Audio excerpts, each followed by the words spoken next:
here at the camp. This is our little fire we have for the 4th of July fireworks and weenie roast. Got some trash and Coke cans we threw in there, and those are our stools, some red oak limbs. That's the limbs that come off of a tree. But while we're here, we've been here since Thursday. Well, what I was trying to do is keep track of what came up missing first. What did we go through first? So you realize where your weak points are. We've been up here for 4 days, Thursday, Friday, Friday, Saturday, Sunday, 3 days so far.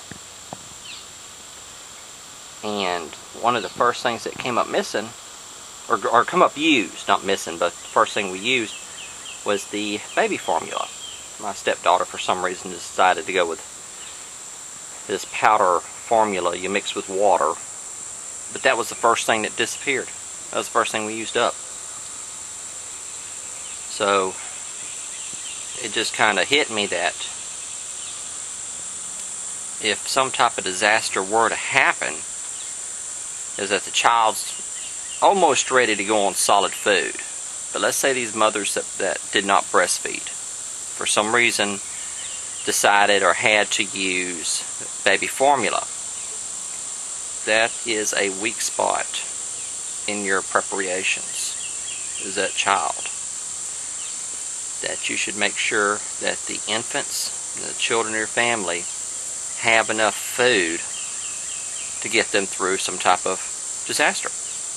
Now, if you breastfed, that's different. That's different. As long as the mother's producing enough milk, which I am pro breastfeeding, every mother that can should breastfeed their child. But those that decide to or have to, either they can't breastfeed for some type of medical condition, or that's about the only reason, is either you don't, either you decide to or you can't for breastfeeding. But make sure that you have enough Similac, enough formula to supply your infants with food for a certain amount of time. And what is that certain amount of time?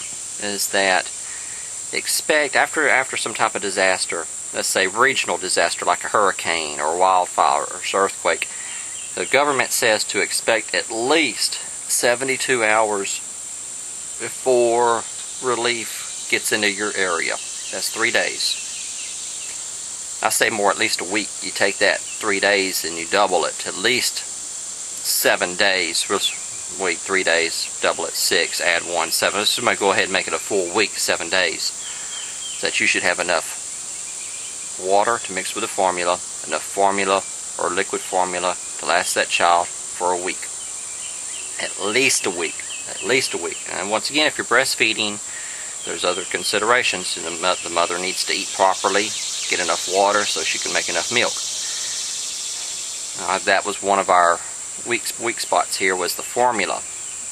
And my stepson had to drive back into town, get a can of formula, bring it back. But if this had been a disaster, there would be no formula. There would be no town to go back to. Alright, I'll talk to y'all later.